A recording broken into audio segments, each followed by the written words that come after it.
आसन्तु आमे आज शुणिबा वेद मंत्र माध्यम तीनोटी लोक को किभली भावे भय न करिबा।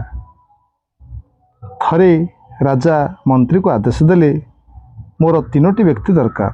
प्रथमटी होछि एबेर, द्वितीयटी होछि केबेर, तृतीयटी होछि एबेर नुहे कि केबेर नुहे।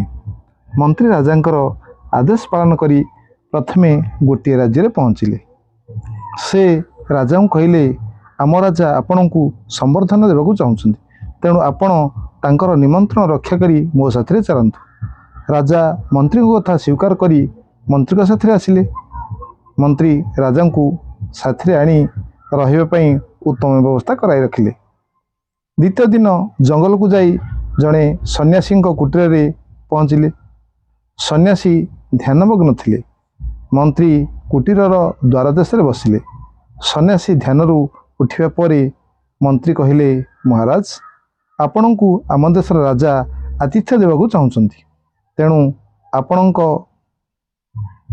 तांकर निमंत्रण रक्षा करी मो साथी आसतु। यह शुणी सन्यासी मंत्री साथी आसिले।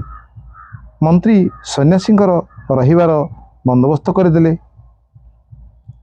तृतीय दिन सहर को जाई पहुँची जड़े व्यवसायी पाखरे पहुँची कहले तुमर किणा बिकार कागजपत्र काली राजनगर को नहीं करी आसीबो, ऑडिट करा जिवो। मंत्री को कथारे व्यवसायी जनक आसीबापई स्वीकृति देले।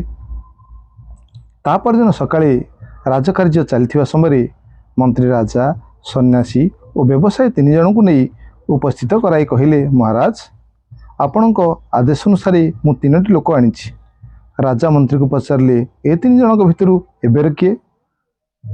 मंत्री राजा को देखाई कहले महाराज ये होउछंती एबर, कारण यही जीवात्मा पूर्वजन्म बहुत शुभकर्म करिथिबारु मनुष्य शरीर धारण करी राजा होई बहुत आश्चर्य भोग करुछंती, तेणु ए होउछंती एबेर। राजा पचारे केबेर तेबे किए? सन्यासी मंत्री सन्यासी को देखाई कहले ये होउछंती केबेर, कारण ए जीवात्मा पुनर्जन्म अतिशय निष्काम कर्म करिथिबारु भोग पदार्थ प्रति आसक्त न होई तपसाधन रत थिबारु आगकू एही महाभाग को मुक्ति मिलिबो, तेणु ये होउछंती केबेर। पुणी राजा पचारे एबेर नुहे कि केबेर नुहे? से पुणी किए? मंत्री एबे व्यवसाय को देखाई कहले ए जीवात्मार पूर्वजन्म अत्यधिक शुभकर्म करी नथिबारु अधिक भोग पदार्थ मिली नहीं। एही जन्म अन्य माननकु ठकी करी अन्याय द्वारा जो धन रोजगार करुछि ताकु मध्य सत् पात्र दान देउ नहीं, तेणु करी शुभकर्म मध्य संचय कर नहीं। तेणु एई एबेर नुहे कि केबेर नुहे। मंत्री राजा को यही तीनोटी व्यक्तिंकर परिचय देवा परे राजा मनरे विचार कले मु पूर्वजन्म शुभकर्म करिथिबारु मते एही राज सिंहासन मिली। एही जन्म अर्जित शुभकर्म सरीजीव, तेणु मते आगामी जन्म पई शुभकर्म निष्काम भाव करने को पड़ो।